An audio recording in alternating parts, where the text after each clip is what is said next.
Welcome back to the Gap Street Podcast. We are here on episode 27. We're in it, folks. We no longer have a permanent co-host with us. In fact, today we do not have a co-host with us. It is just me and a guest. It is quite wild. We have no sponsors at the moment, so no sponsorship message. We're going to get right into it. Today I am interviewing Tommy Reichard. Say hello. Hey, how's it going? Tommy, what do you do? I guess I'm a man of many hats, but main streak of activity would be day-to-day, 9 to 5-ish. I say that very, very openly. But senior executive chef for Old Town Partners is what I do on my day-to-day. If you're out in Columbus and you're downtown, you'll see me at the restaurants. So cool. That's where I'm at normally. So Pecan Pennies, the Walrus. Yep. What else is included? Old Town Tavern. Okay. That's where we started. That was the first one. Cool. And then working on a fourth one right now. They're just a managing company for. So that's something that's new and exciting for me for my career, anyways. Cool. So we were doing research for another guest. Yeah. a week back, I think, around then, and you ended up telling me a little bit of your journey into what you do now during that process, and I wanted to ask and have you elaborate on some things. So you described it as a journey from installing lighting to running restaurant kitchens. Yeah, it was kind of weird how my life has progressed over time. I mean, you go way back. I'm from Pennsylvania originally, like Gettysburg area, like working on farms, middle of nowhere, home cooking, stay-at-home mom, to come to Columbus, and you got to pay for stuff. So and I left home at 18, so I just wanted to be on my own. Since then, I already knew, even before I was 18, I was like, this is not a place for me. So moving forward with that, I wanted a job, so I started working at Press Grill on High Street. 11 years ago now, which is mind-blowing. And I met a guy there, Kevin Burns, who also knew another guy who... The documentary guy? No, I'm just kidding. Yeah, exactly. No, he was a bartender there for a while, and he knew a guy who had an outdoor lighting installation company, sustainable LED lighting here in Columbus. Yeah, we went all over and just got into that. So it was a combination of starting as a dishwasher, moving to line cook, being offered a job doing sustainable LED lighting, and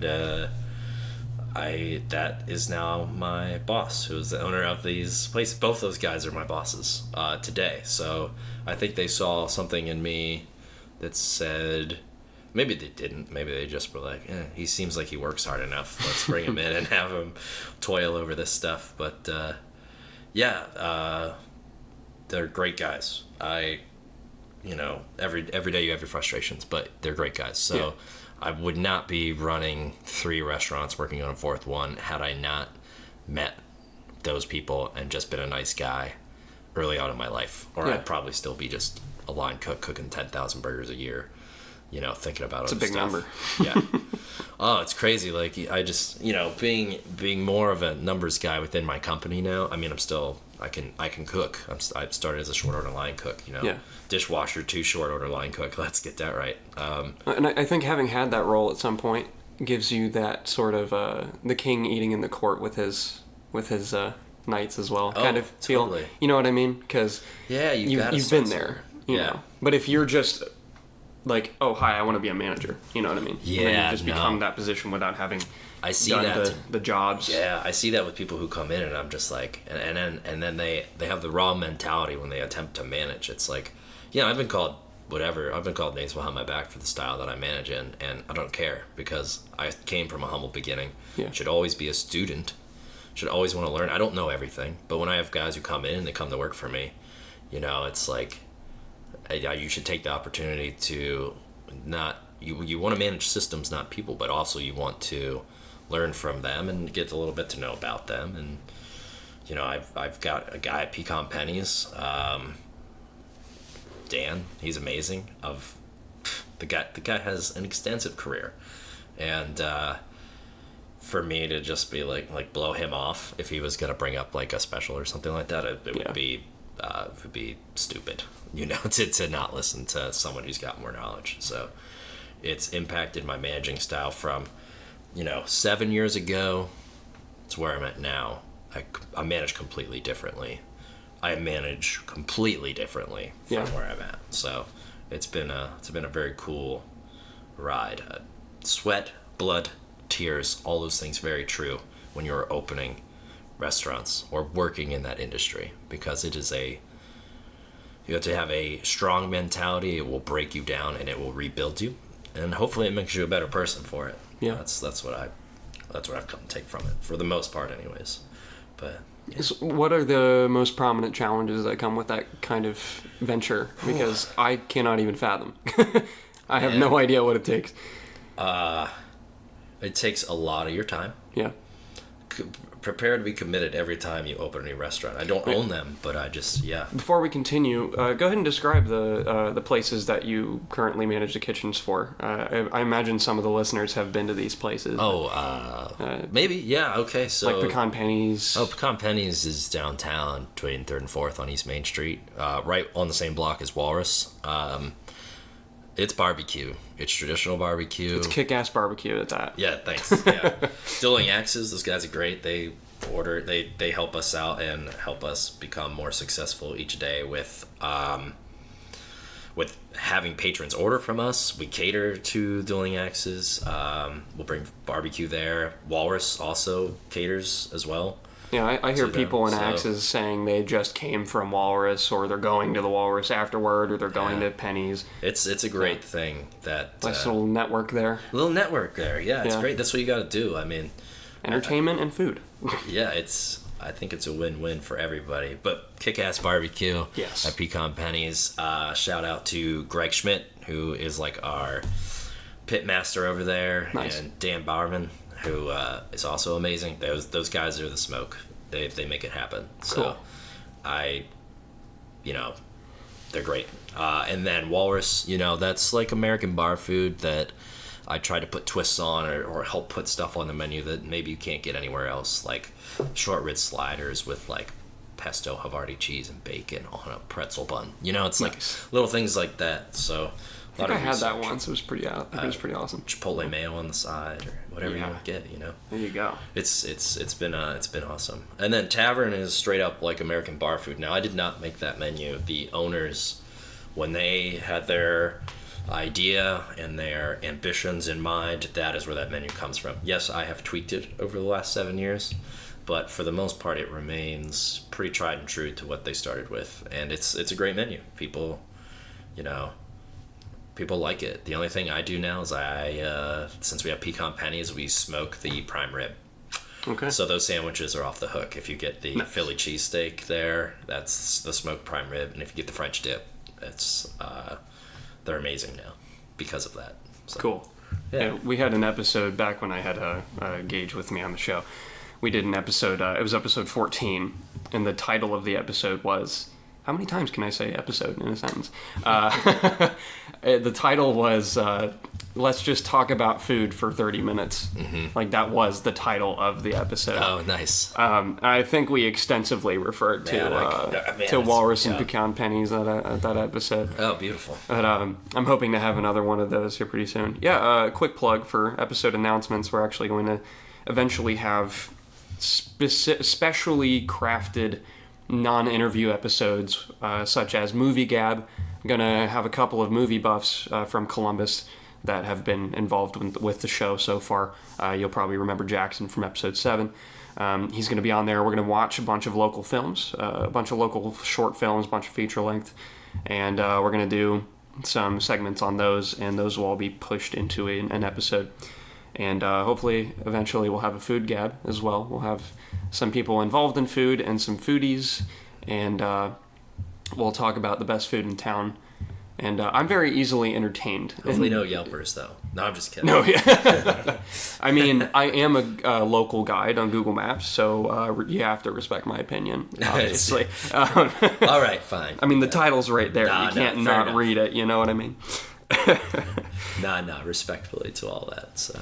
Also a Coffee Gab episode. I'm planning on that, having some coffee addicts come in, and then we'll talk about shout out Winans, coffee, wine, and coffee, wine, and chocolates. They're pretty awesome. I've been going there very regularly. Where are they at? They have 2 locations that I know of. I know they have more of them, but the ones that I go to are on High and Rich, as well as 3rd and whatever street that is, right by Schiller. So right by Schiller Park. Okay. And 3rd runs straight into Schiller Park. It's like a block away from Schiller. Oh, yes. Yeah, that place is awesome. And I think that was their original. I've been to that one. It's beautiful. Yeah. It's awesome. Took my parents there, actually. Yeah? That's cool. They loved it. Actually, I met one of the co-hosts of Enkindled Columbus over there. I'm doing an episode of... I'm going to be on their show this coming Thursday. I was sitting at that Winans, and we had been conversing back and forth about doing an episode, and they were like, yeah, let's meet up and talk about it. And I was like, well, I'm out right now. And shout out to Alonzo, because Alonzo just straight up got up off his ass and like came to the Winans from a 15-minute drive away just to meet up with me that moment. So that was cool. Winans makes things happen. You make connections at Winans, so that's what you do. I will shout them out. Yes, that was really cool. So, pecan pennies. Yeah. Walrus. What was the other name of the third one once again? Tavern, Old Town. Old Town Tavern. Where is that? That is at the corner of Oak and 18th in Old Town East. So, okay, cool. Yeah, if you're heading east on Broad, just turn right on 18th, and we'll be right there. Nice. Yeah, right with Yellow Brick Pizza and those guys, right in that same. I love Yellow Brick. Yeah. It's all good there in that corner. It's a nice little the neighborhood. Thank you, neighborhood.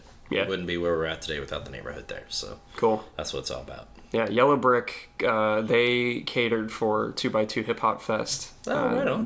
They sponsor them. There's a Yellow Brick stage every year. Oh, no snap. Yeah, that's pretty cool. Yeah, it was pretty awesome. So, much respect. I met the guy who owns that place. He's a really cool dude. And they make kick-ass pizza, so that's cool.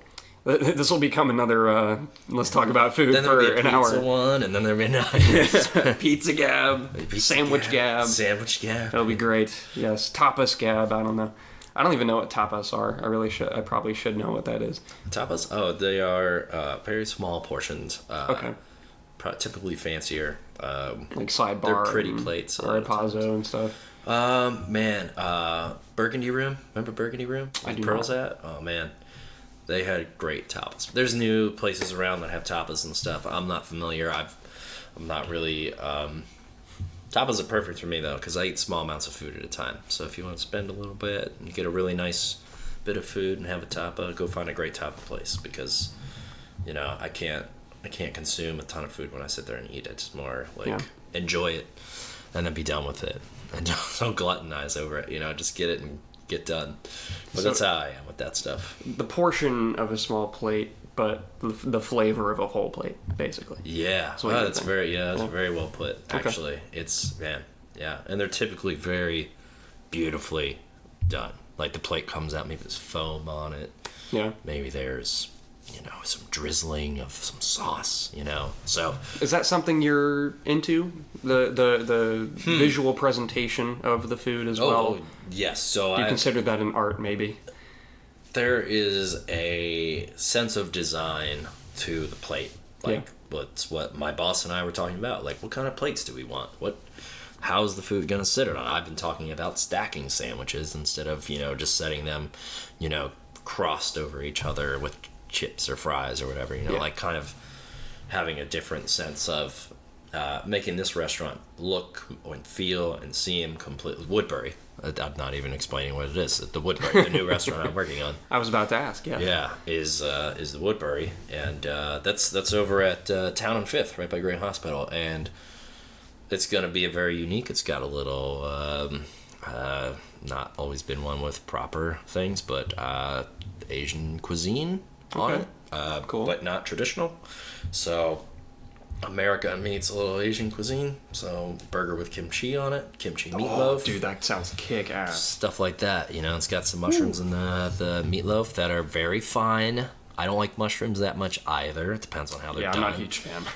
But this meatloaf, you won't even know they're in there. I Really? promise you. I've made it. I've eaten it. It's fantastic. I'm excited. Chimichurri, I would say a little South American presence in my food as well. But I never focus on just one thing. I'm Pennsylvania Dutch, man. I'm German, like pierogies and like potatoes and meat, and that's how I grew up, Cool. My mom made that stuff delicious. Awesome. That was her work. So, yeah, man.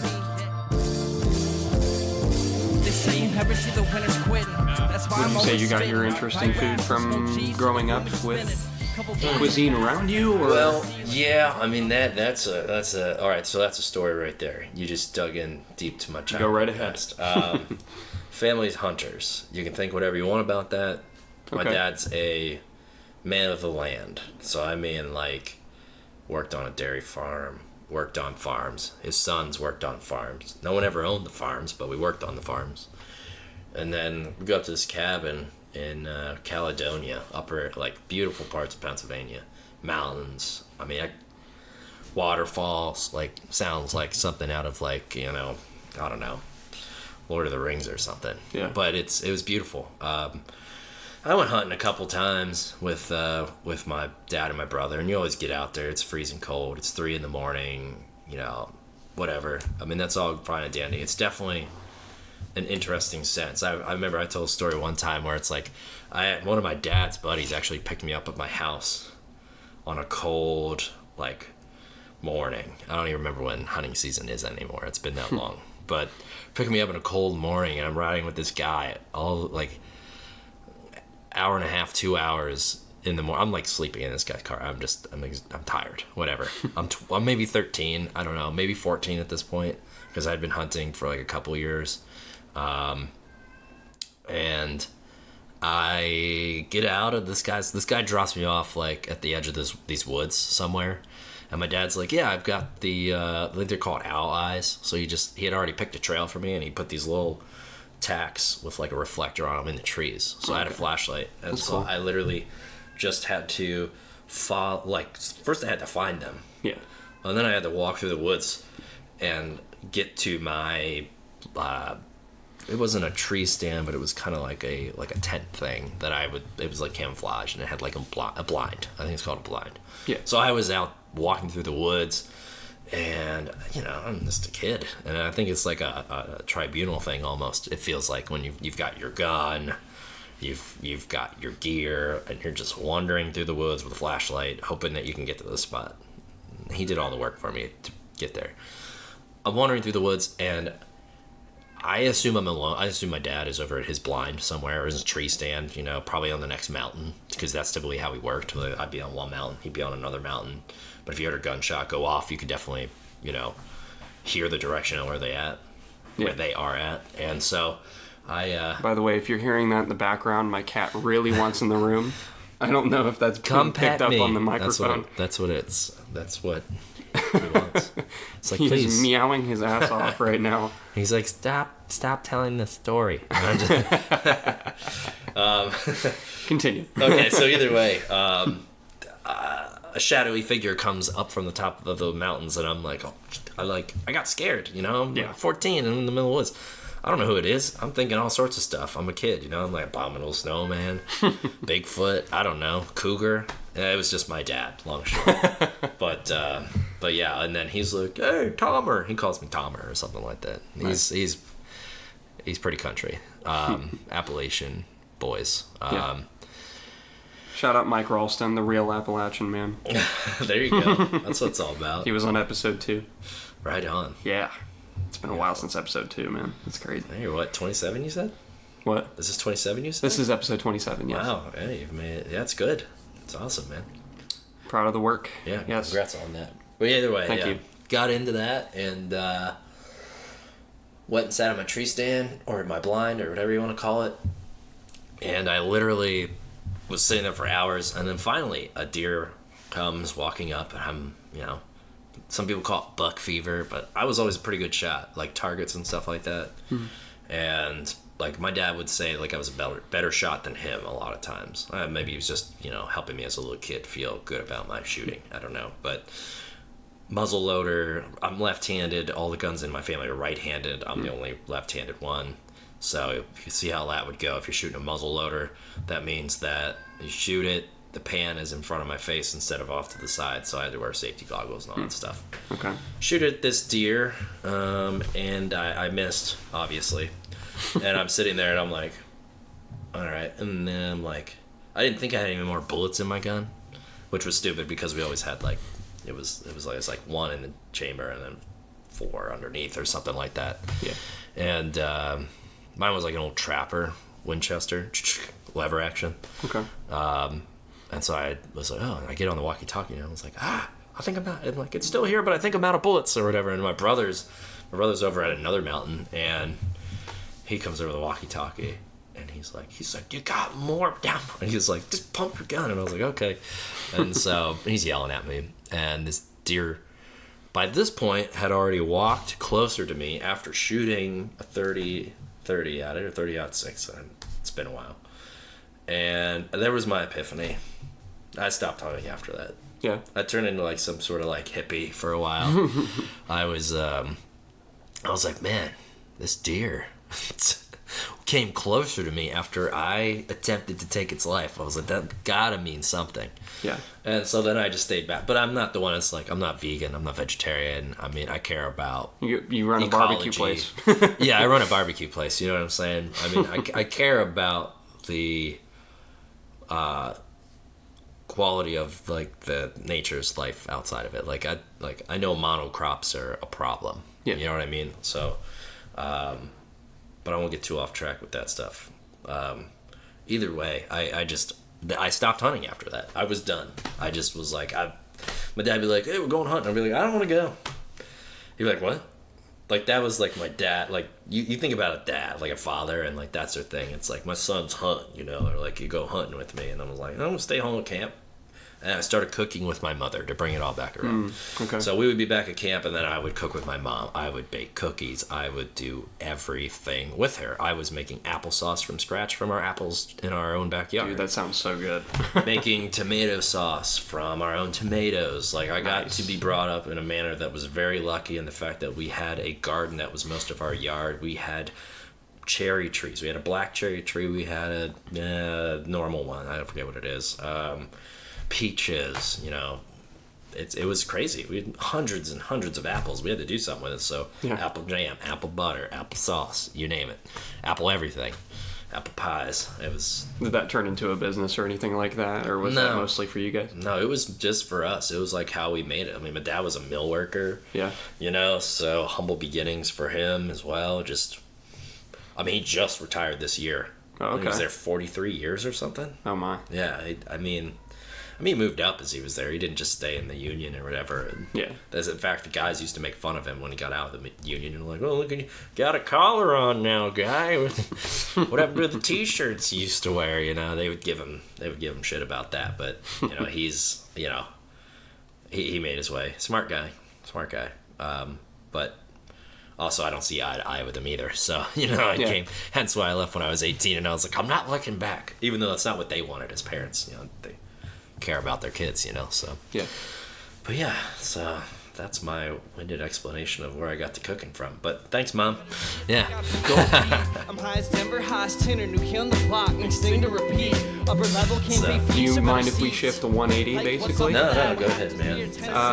Well, actually, I want to see if you have any. I imagine you have a connection between these two. I want to talk about your art now. Sure. Because we haven't mentioned that up to this point. Or we have mentioned it once. I think. No, it was before we started recording. So yeah, it was right before, yeah. So you go by Mustachemachine. Yeah. Talk about your mustache for... No, I'm just kidding. Yeah. What's the story behind your mustache? That's a fair question. It's been asked a lot of times. I've had it a long time. It's not like a hipster thing. Were you born with it? Yes. Came out. It's weird. It's just on you. You came out and you're like, what's wrong with them? No, I just, it's funny you say that. My wife hates it, but Really? she loves me dearly. So I've had it. Her and I have been together longer than I have had the mustache, but I've had the mustache longer than I would say we've been married, longer than, like, there was only a short, we've been together like 11 years, and for only 4 of those years I have not had the mustache. Okay. And every day she talks about cutting it off, and she's forgotten about it by now. I think that's I forget about it. I think that's a normal thing. Like, the people I work with, like, yeah, you normally see a guy with like a handlebar mustache, and you go, oh yeah, he's douche or something like that. I don't know what you affiliate it with, but I laugh at it because I've had it for so long. I don't care what people think because I don't think about it. Yeah. Most people are. I've met people through my mustache. It's been the best part because it's a talking point. Like, people are like, they ask me about it, and then that opens up questions. So that's been really cool with it. I mean, it's also it's part of your brand.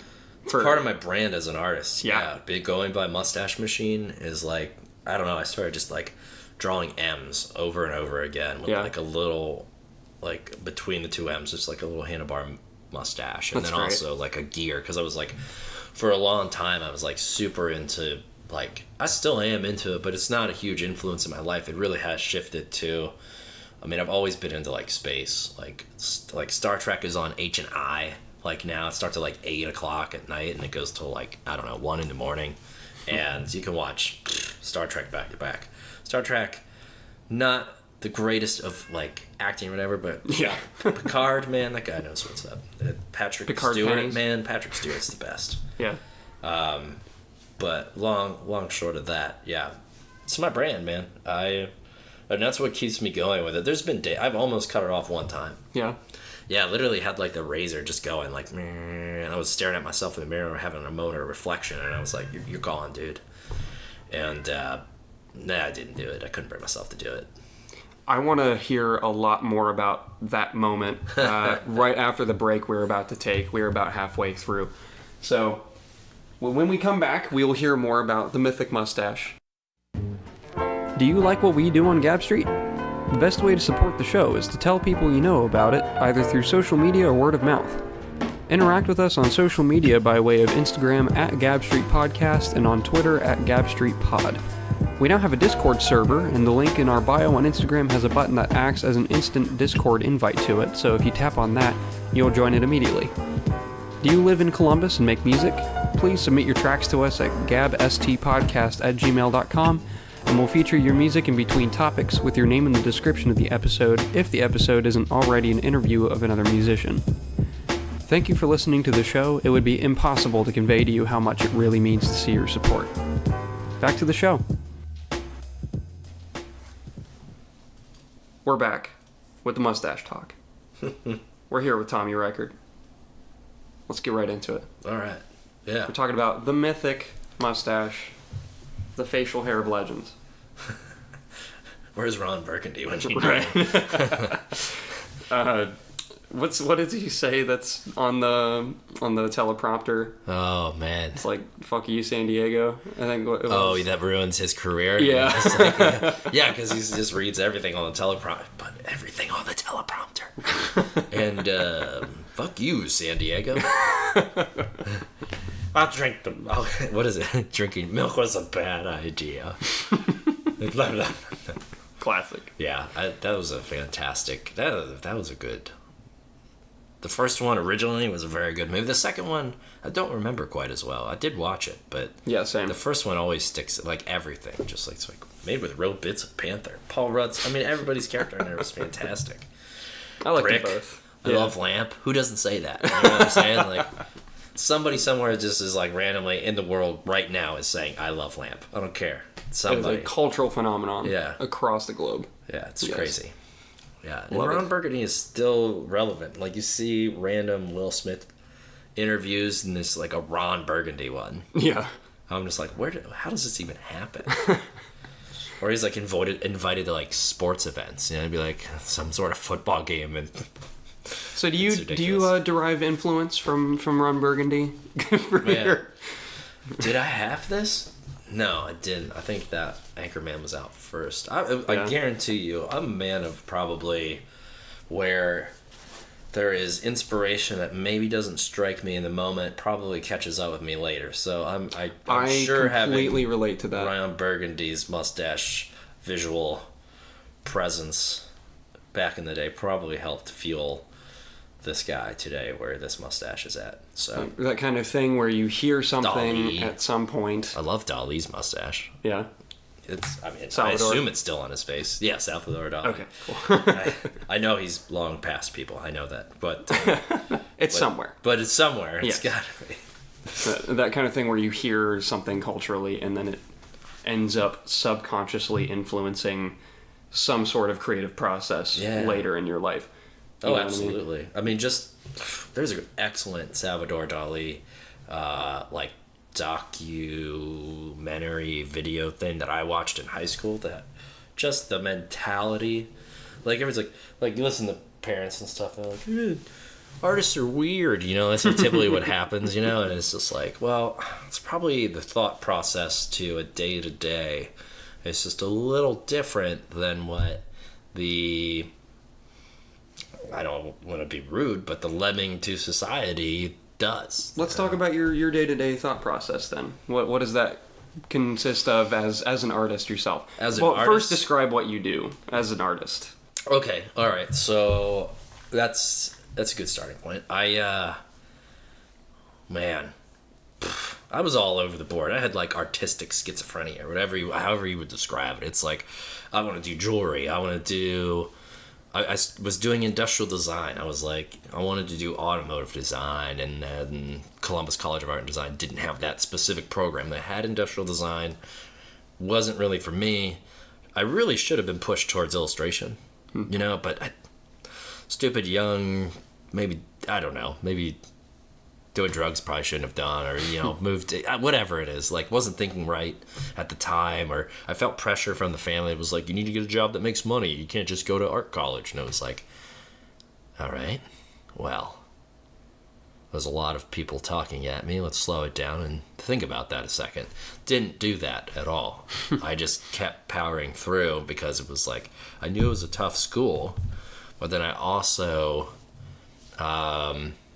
knew I had the skills to achieve what I wanted to do. But then college is a different animal. Like in high school, you've got somebody that's like, here you go, like this is where I think you should be. And in high school I had that. Like I didn't even do math or science when I was like junior, senior at my high school.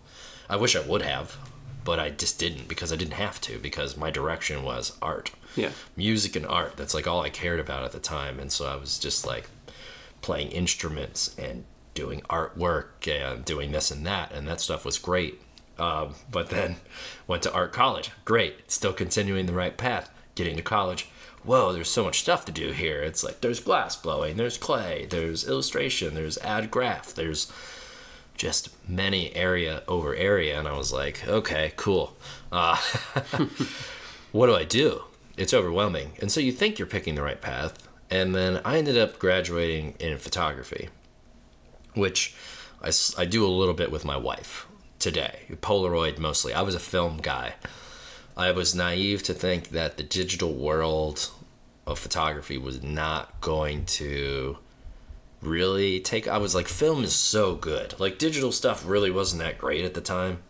And I was like, film is so good. Like, film's got the life and character, and not just anybody can do it. You had to be passionate about it. You had to spend hours in the dark room. You had to hopefully develop your film correctly without it being exposed to light. I mean, there was a lot of factors. Like, try loading your film in a dark room into a canister correctly. Yeah.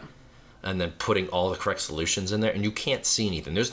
When you do the film, there's no safe light. You're in a dark closet, and you just have to be very meticulous about where you put stuff. So muscle memory, basically. Yeah, and you're just like, okay. And then sometimes your reel for rolling your film up, it keeps it separated in this reel so that there's space between it so the chemical can get to your film, and then it can develop. So sometimes that doesn't happen because it gets stuck and you're in there pitch black and you're like, well, my film's out, so I can't really do anything. So even like the red light in a dark room is... It's not there. Yeah. Not when you're doing film. Yeah. It's complete darkness. Wow. Total sensory, just sound. And you cursing because something's not going right. Fuck this reel, can't get it to spin, or take my film or whatever, And, wishing you were Daredevil for a moment. yeah, absolutely. That guy. Using the sound waves. Yes, that would have been fantastic. I'd been like, oh, there's some clicking, right? Yeah, and then getting into the dark room where you have the safety light, sticking your hands in chemicals, which you shouldn't do. But hey, for the while there, you just love the smell of those chemicals on your hand.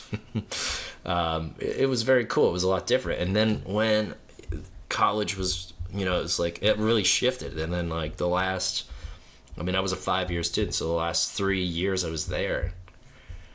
No, not even. The last like 2 years I was there. The push was digital, and I was like, this is boring to me. Like snap, snap, snap, snap, snap, snap, snap, snap, snap, snap, snap. You just snap away. Yeah. Until you load up your card or whatever, and then I got, and then there it was. And it was like, we learned all about like f-stop. There was a lot more that was involved when you were doing film, and you had to do it right, or large format film. We were shooting like 8x10. With like horsemen's, and like going out into the field and doing like some landscapes with those, and you had like 4 tries because that film was so expensive, and just half the time it was messed up. You had to like figure it out. It was really cool. And I never took weight, so I had always been like oil painter, acrylics, drawing, illustration. And I wouldn't say like I was phenomenal. I didn't have like amazing. I had my own style, which most people would look at and be like, that's weird. They would do that again, and I'd be like, yeah, it's weird, but that's what I do, Weird is best. That's my opinion. Yeah, least. Whatever. There's people who love my stuff, and there's people who are just like, that's not very good. And I'm like, well, whatever. It doesn't matter. Yeah. Some people love it, some people don't. So I just go with that. But now I do mostly illustration and acrylic on wood panel, and cool. My work helps me fund that because wood panels are expensive. Yeah, I can imagine the what you showed me in the Walrus while we were doing research. That was probably just the wood panel alone is probably like too much money. I tell myself I'm gonna make that stuff, but I have a 4-month-old, so I'm not good. I don't have time between work and that. It's like that's the day-to-day battle for me. Is I'm very dedicated to my work. I've always been dedicated to my work, and that means my day job, chef by day, artist by night. It's the way I split it up. My Instagram used to say that exact same thing. Yeah. That's because my mentality was I had 2 jobs. Still the same mentality. Now I just have 3 because I'm a dad. But to go in, do my job during the day. I do it well to the best of my ability. Go home, do the same thing. Set up, try to draw some art. Try to make sure I'm focused, but that happens after a little guy goes to bed. Yeah. That's kind of science. Science drives most of my life too with my art.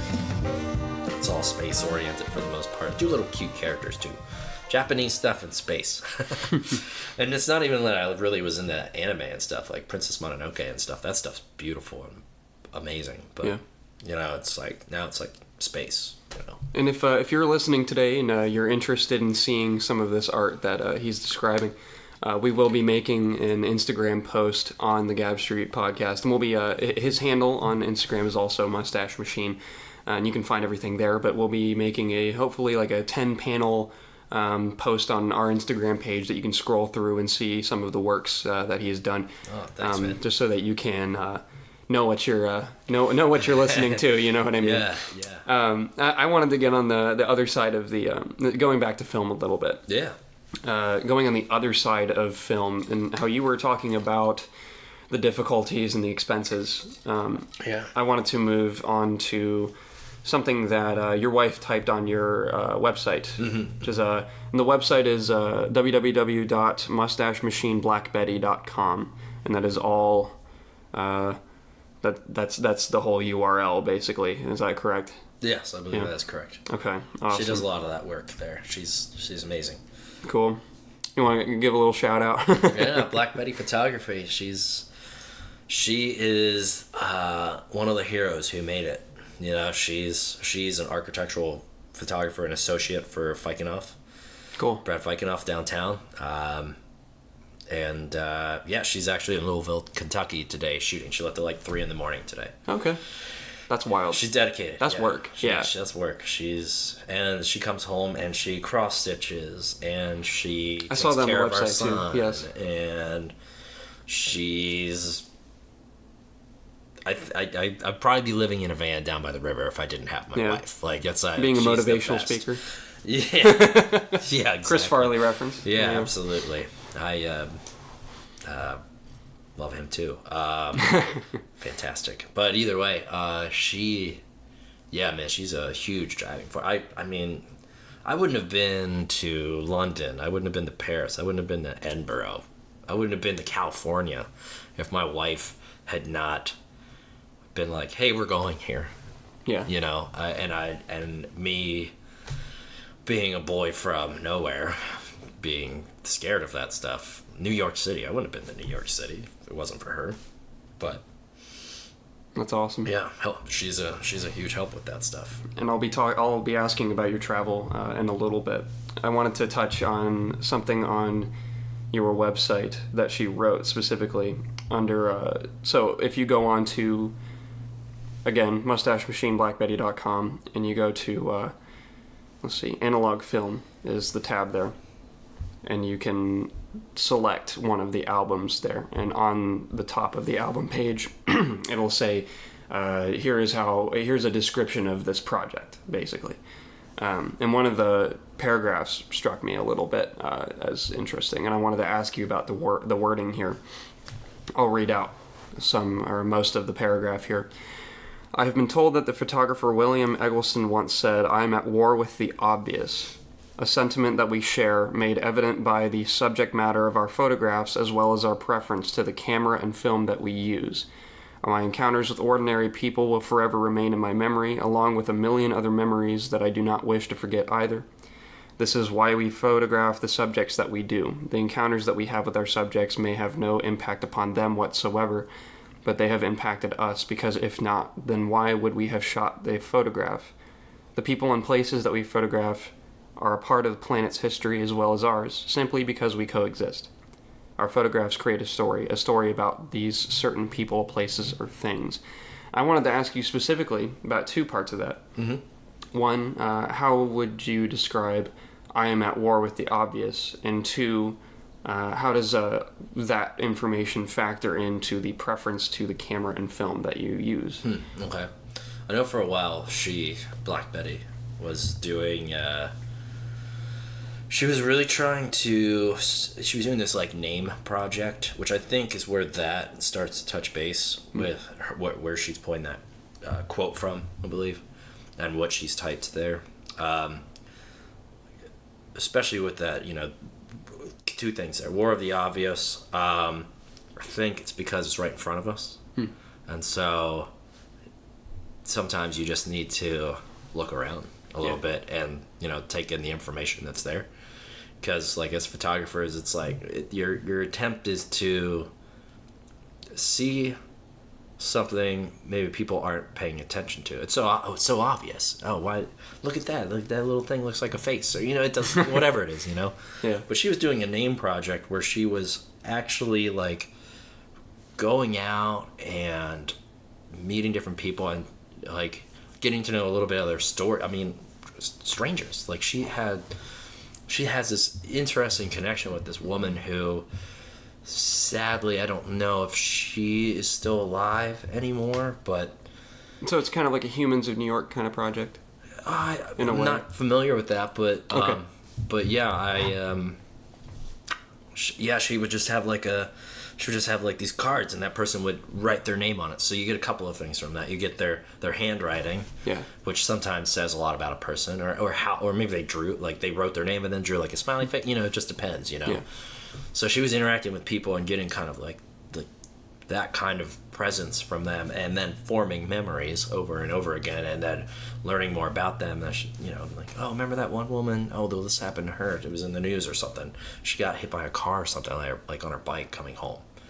And I was like, had you never been doing this photo project, you never would have even met this woman and learned her story and her battle and struggle, and now this crazy, incident that is sad, but still like, wow, like the connections that have been made through that are like they're million memories. You know what I'm saying? Like it's that it just compounds upon itself into more things. So it's pretty interesting how those things happen. But Polaroids, the camera itself, that's where I had gotten her a Polaroid camera, I think for Christmas or birthday or something like that.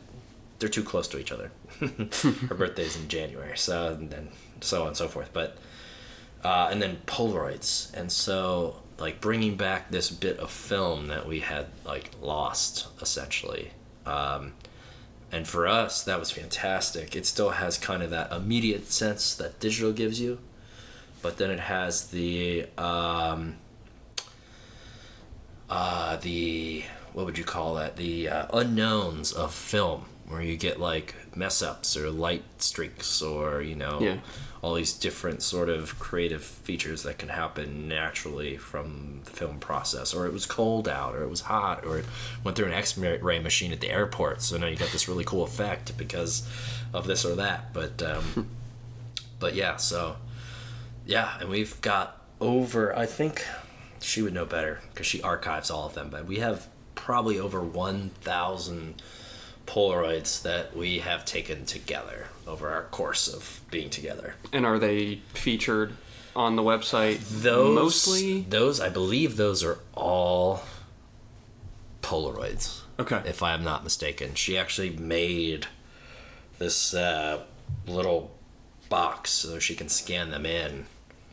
Because artists, you got to be a little intuitive and a little bit of an inventor at the same time. Oh, well, there's no Polaroid thing out there. Well, maybe there is. I don't know. Maybe she saw something and it was expensive. So she was like, I'll just make my own.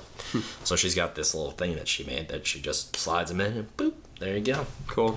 Scans them in and then she plugs them up on the website. She's the one who gets the work behind the scenes done a lot of times, like the website and stuff. She learned code like on her own, and I was like, okay, wow.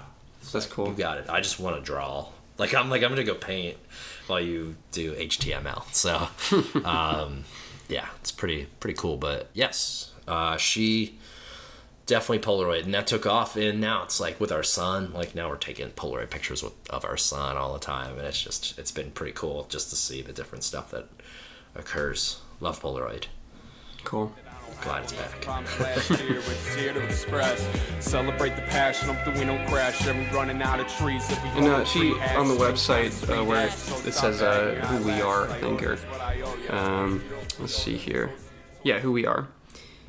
She describes herself as a sun searcher and you as a moon man. Mm-hmm. Yes. I would love to hear about that. Yeah, let's start with her. Let's see, I don't know why we still live in Columbus, but we do, because she is obsessed with the sun. Columbus is not. Columbus is not. It's a very overcast day today, in fact. Yeah. You'd be like, when it's beautiful here, I'm like, it's beautiful, It's. I agree.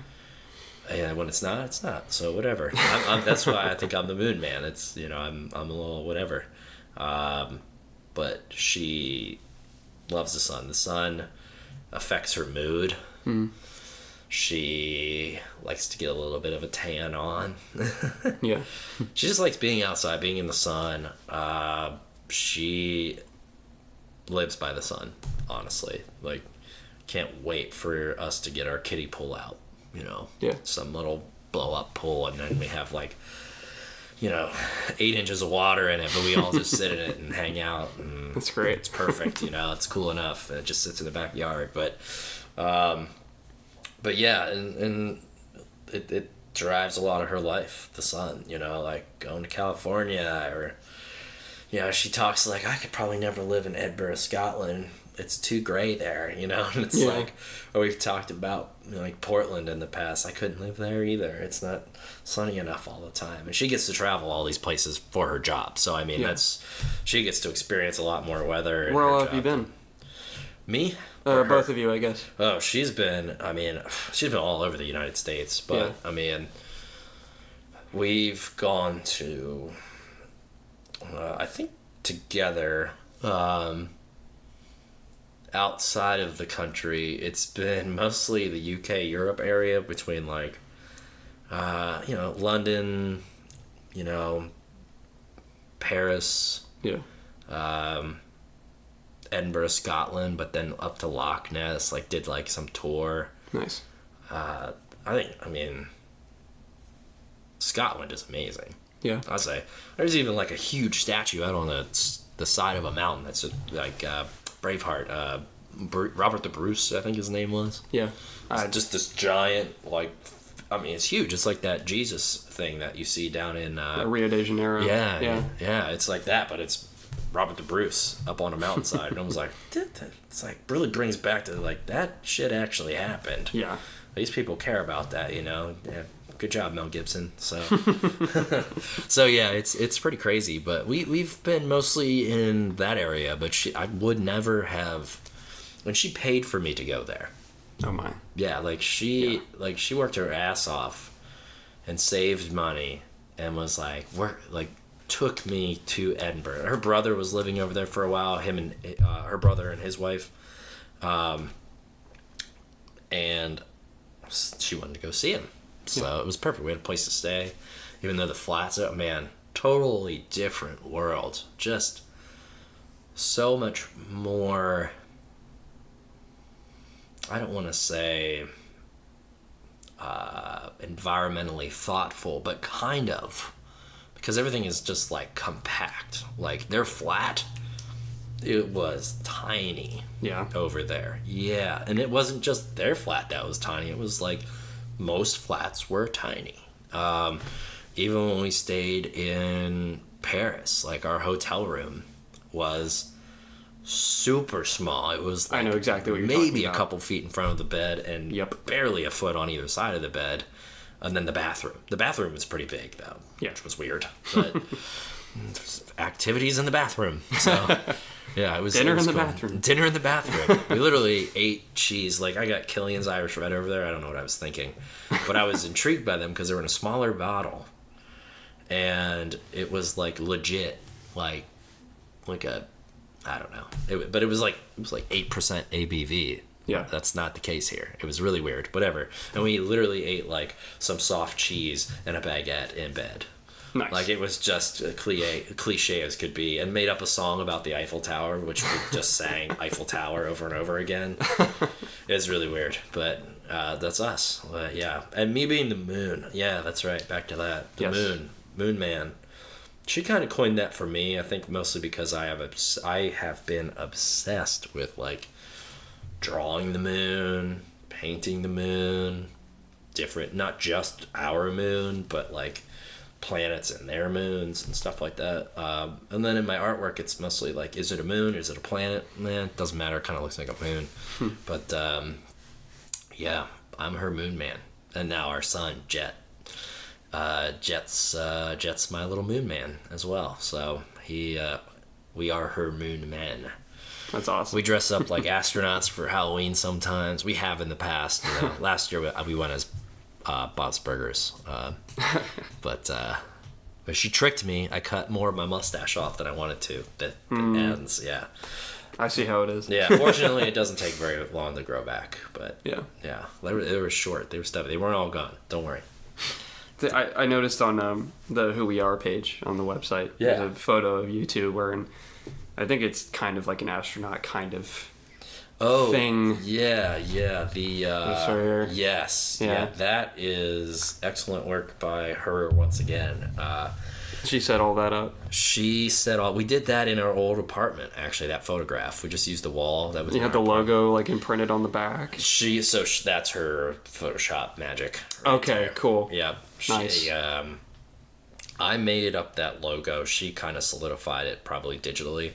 So I drew that out, and then she loved it, and then she just took it and ran with it. That's cool. And the actual spacesuits, though, we purchased the jumpers. They were just blank jumpers. Yeah. And then we thoroughly looked at other research for like other NASA stuff that existed. Yeah. And so she cross-stitched like our name. So Mustache Machine Black Betty that's on there. Yeah. She cross-stitched that and cut them out so that they were like almost identical to like the Air Force like name badges that are on like an astronaut suit. Nice. I was like, you're crazy. But, and then we were down in Alabama at the Huntsville like space museum. Mm-hmm. And that place was awesome. Trying barbecue and seeing some space stuff. And we bought a bunch of patches down there, and so those patches are from that. And then we were like really thinking about it when we were down there. Like we probably spent 30 minutes like talking about patches. And like, well, this is from this Apollo mission, and this is what this was for. Or what about Mercury? And then we were talking about the Mercury missions and all these different things, you know. So we are very much into that part of our lives. Science, logic, reason. I use it in my day-to-day, honestly. Yeah. You want to delve into that a little bit? I can. I mean, typically when you're presented with a problem, sometimes people are really dramatic about stuff, and I try not to be too dramatic about a problem at work because my time is limited. You've only got so much time. So to waste time seems irresponsible to some degree. We all do it. You have to do it to some degree because if you don't, you would go mad. Yeah. That means like wasting time. I would say is like binge watching a TV show or me playing a video game for like. But I put limitations on it. Like I'll play this game for 1 hour and then I'm done and I go back and I have to do something else. Yeah. You have to put those kind of limitations on things or get away from you really easily. You would be like, oh shit, I just played this video game for like 3-4 hours now, you know? Yeah. So it's like you got to put those stipulations on yourself. Especially if you're trying to get work done and be something, I guess. Yeah. I'm inspired by like people who are successful, you know? That could be on a small scale, that can be on a large scale.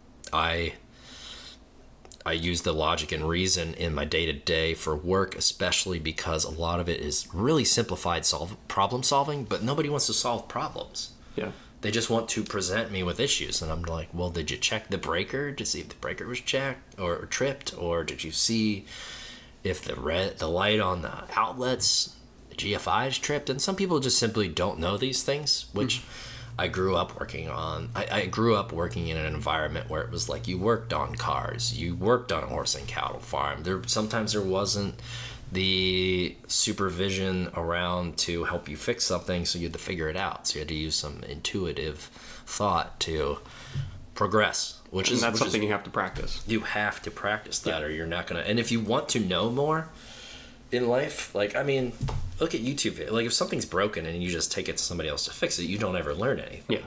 But if you break something and you can look on YouTube or Google it and fix it yourself, you're probably going to be a lot better off. Like I wanted to install a ceiling fan on my house. I didn't know how to do that, but I literally there was like a 3-minute video on it on YouTube, and I watched it and I installed it, and it took like 30-40 minutes and I was done. It's not bad. And then that feeling of success after that is, you know, I think what it really unlocks some doorways every time you do something like that, and it helps you feel accomplished, I guess, you know.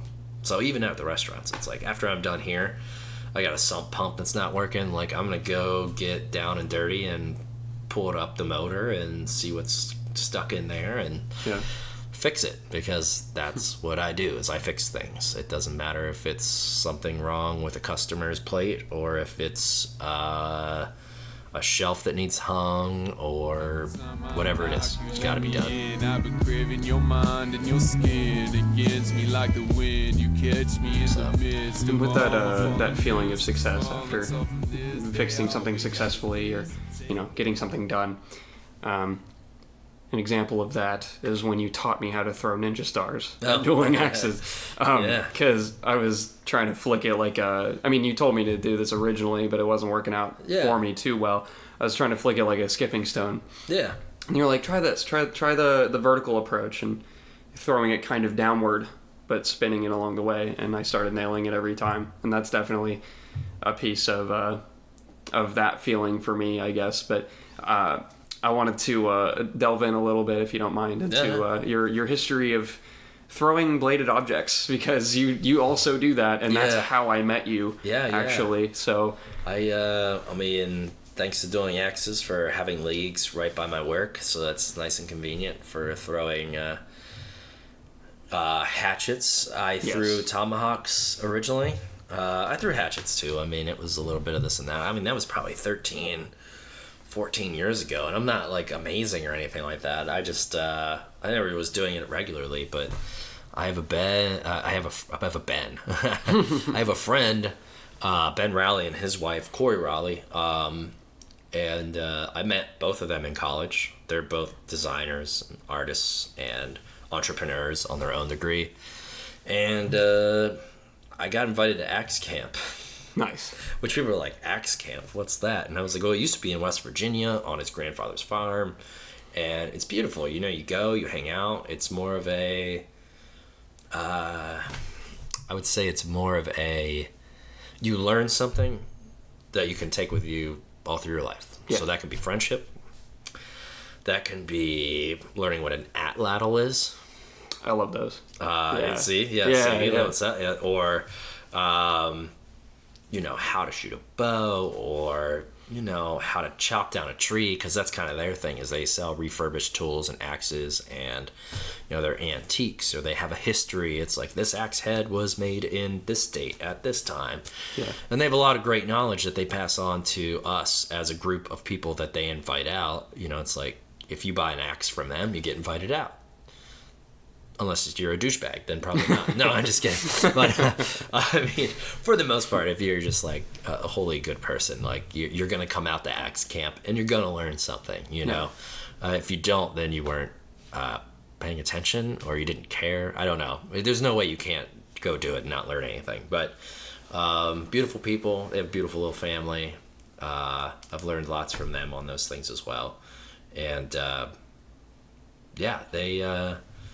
they're, you know, you learn a lot there. I can really take that with heed. So when I started throwing with them and getting back into branching out and doing exciting things, when we were down in West Virginia and my wife got to come along, we were doing all that stuff, I was really impressed with that, and that's where I started throwing sharp objects. Nice. Long short of it. That's where it all came to be. Assorted sharp objects. Yeah, yes. I mean, when I was a kid, I mean, we shot bows and guns, and we did stuff like that, but there was never a presence of, like, throwing tomahawks or throwing sharp objects. Yeah. So, but Dueling Axes helped me rekindle my spirit with that. And then Axe Camp happens every year. I try to go every single year. It's my one outlet from everything, from work, from just taking a moment. It's here in Canal Winchester, so it's close by. That's where their shop is. It's cool. Great. Okay. This isn't secret information or anything like that? No. Axe Camp is open to everybody, man. Like, if you buy an axe, it's not open to everybody. Their Yellowwood Design, which is their little company, is... that's available there. They do shops every once in a while. Follow them on Instagram, Yellowwood Design. And Axe Camp is on there as well. So if you find Yellowwood Design, you can find Axe Camp. Nice. You can see a little bit of what happens there. They run the show. I'm a veteran, I guess. I forget what they call us. I'm one of the people who were original to it. Cool. Okay. And you said that was like 13 it's years no ago. part of I don't do any part of it. I just go, I show up, and I just have a good time. You know what I'm saying? I'm not they put everything together. They work really hard, and it's all Ben and Corey Rowley. Like, and they've made their tiny thing that they have going on quite successful, I believe. It's really neat to they're inspirational in that degree. You know, where it's like, I want to pursue happiness in the manner that they have, which is really cool. And I still am. I mean, I think my wife and I do a pretty good job with that. But, you know, we get home, we talk about husband and wife stuff where we're just like unhappy with this or unhappy with that. Or I could go open, you know, my own place. Or I could go, you know, down to down south and do jet ski rentals or something like that. You know what I'm saying? Like, there's always ways to do other stuff, and you just have to do it. It's whether you want to do it or not, I guess. Yeah. I know that's where it all kind of takes place, but sharp objects, man, really took me on a turn there. But yeah, it's fun.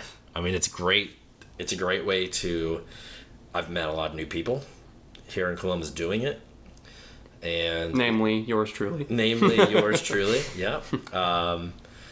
And I mean, going to league is just, it's fun. Yeah. You know, it's an outlet to go do something for like a couple hours on a night that you probably didn't think you were good at, but you probably could do it a couple times and realize that if you focus and set your mind to it, you could probably throw hatchets into a bullseye. So, yeah. And thanks to those guys, I got inviting me out just randomly to that one tournament that you guys just had, because the Thursday Throwdown. Yeah, man. Yeah. I hadn't thrown in months at that point, and I was actually surprised I did as well as I did, considering the targets are even smaller. Like the blue league dot. Oh my gosh. The league parameters. Yeah. Yeah, league bullseye is much smaller. Black line doesn't count. Blue dots were half an inch wide, I believe. Yeah, jeez. It's ridiculous. Yeah, it was tough. I felt confident I was going to get one, but I did not. So, oh well, you do what you can, right? So we did a match as well during the Thursday Throwdowns. Good game. Yeah, we did. Good game. It was a good game. You beat me by 1 point. I did. I believe. I did. That was you were my very first throw, weren't you? I think so. Yeah. Yeah. So, I think for a few months of not throwing and okay. So you're playing down. I thought I was gonna. No, I'm just kidding. You know, I got to have a little fun with that one. Considering I get to see you and throw there, you know. Yeah. Yeah, man, that was fun. I was really happy to see the progression through the night. Oh yeah. Because, like, I saw I got better as the night went on. Mm-hmm. So that was. I got much worse. I got much worse. I threw a Your arm got 40. tired. I did get tired. I threw a 40, and then I threw a 28, and then I threw a 22. What? It was horrible. Really? I choked, man. That surprises me, honestly. So bad. I mean, considering where we were by 1 point. Yeah. You know, like, that blows my mind. I threw a 22 against a 50, I think. So, like, the guy was already just Chuck? Demolishing everybody else. I think so. I don't remember. Yeah, I think it was Nick, actually. Oh, Nick, okay. Yeah. They were all beasts. There was a couple people I didn't even get to throw against who probably could have kicked my ass, but yeah. I won't ever know. But Hope, it was really good. Yeah, I got. That's who I lost the to. floor was mopped with my ass at some points. So that was. Damn. That is harsh. It was a great time, though. No, it's even always like fun. losing at that game is still fun. You know. If it's you great. lose and you get upset about losing there, then you're not in the right spot. Whatever. Because you need to just, even if you like, everybody there is just so cool about, like, nobody's really ever getting like that. Then nobody should get that upset about it. I try not to get that upset about it. Like, if I'm not having a good game, it's probably because I got in my own head and was overthinking the throw or something stupid like that. You know, it's just like, it happens. Yeah. Yeah. So if you have not heard about it and you're listening, they had the Thursday Throwdowns for the month of July, and that was to compete for the spot to throw the historic first axe throw off of pitcher's mound at the Columbus Clippers game on August 19th. So I will be there on August 19th. A lot of people will be there, and Josh Russo will be the man throwing the axe for that. So it'll be really awesome. He's a nice guy. Yeah, he's super cool. I love Josh, and I'm eventually going to have him on the show at some point, so that'll be awesome. And so you can find figure out what his workout routine is. Yeah, I know. Guy's jacked. His lats are insane, man.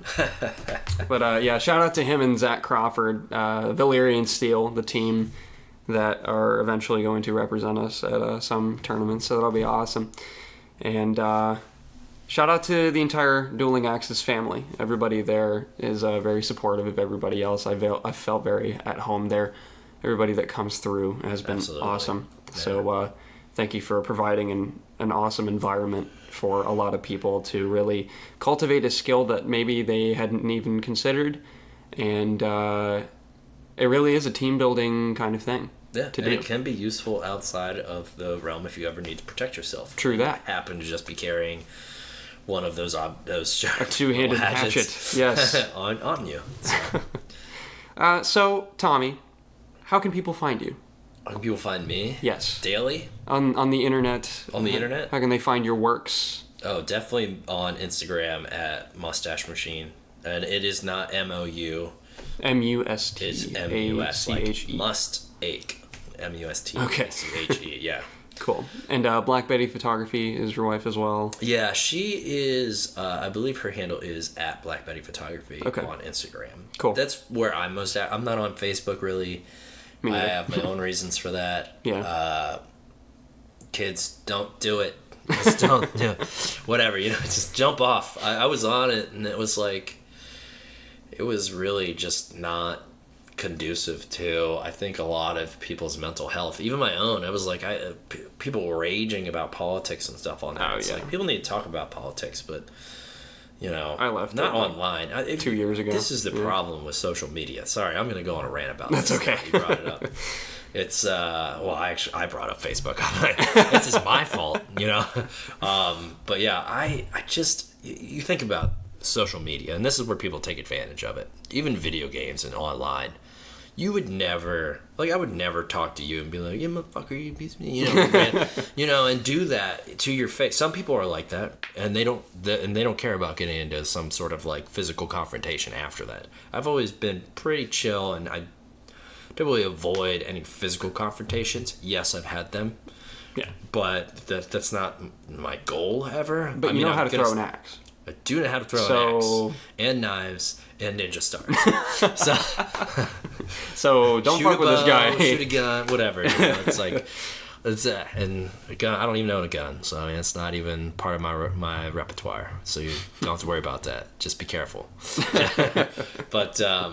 But yeah, it's like you would never talk to somebody like that to their face normally, because that person might kick your ass, Yeah. or you might have some other brutal repercussion that you're not expecting. But online, it's a free for all because you're not face to face with that person, so you can just say whatever you want. If you're passionate about something, and it's honestly what you think, then sure, fine, whatever. You know what I mean? And then if the arguments go from there, but it's like, people saying like the N-word and just just going off on these things that shouldn't even exist. That's what bothers me. Like, don't do that stuff. Like, that's what I like about Instagram, because most of the time, yes, sometimes you get that little bit of banter, but like typically, like, I follow other artists, and artists follow me, and friends follow me, and there's people that aren't any of those things who follow me, and they'd be like, "Hey, this is really cool," or "How'd you do this?" Or that's the conversations we should be having online. Not Agreed. what it used to be back in the day on like AOL. I'm dating myself now, but Yeah. oh my gosh, yeah, you wouldn't know. Jeez. I'm too young for that. You'd always be on there. unfortunately. It'd be like sex, age, and like whatever, And Yeah. it was always like, what? I mean, I was younger then, so of course, I understand like that has progressed into some sort of horrible beast nowadays, but it was like, it's just a weird place. So people can find your non-political discussion. I love talking posts politics, but on Mustache Machine on Instagram. Yeah, my art, man. It's for me. That's what I want to keep it about, art, and talk with more artists and learn about other artists and Cool. or chefs. I mean, chefs as well. You know, like I follow a lot of. I would say I follow a lot of other chefs. I try to follow people who are posting like food and stuff like that because A, it gives me ideas, and B, I just like to see what people are up to because I might be like, I want to go get that, So that's pretty cool. But cool. Yeah, mostly Instagram. That's where you'll find me, and then also our website that you had mentioned before. MustacheMachineBlackBetty.com. Cool. Do you have any shout outs to make for anybody before we go? Oh man, shout outs to, let's see here, thanks mom and dad for making me. My son, he's 4 months old, but maybe someday he'll get to Hear this episode. hear the episode. Yeah. Just friends and family, really. We talked about my restaurants, you know. Not my restaurants, the restaurants that I run. I don't own any of them, but I work with some great people there. Woodbury Diner, look out for it. It's coming. Yeah, it's going to be around the corner. October, I think, is what... We say October, but construction, anything can happen. Yeah. So just be on the lookout for it. And where will that be? That's Town and 5th Street, right by Grand Hospital. So awesome. Stone's throw away from the other restaurants. I'm so glad all my restaurants are within like 7 minutes of each other, because if there's ever an issue, it's just like, I'll be there. So, but yeah. There you go. Yeah, man. That's cool. My shout outs are, that's about it.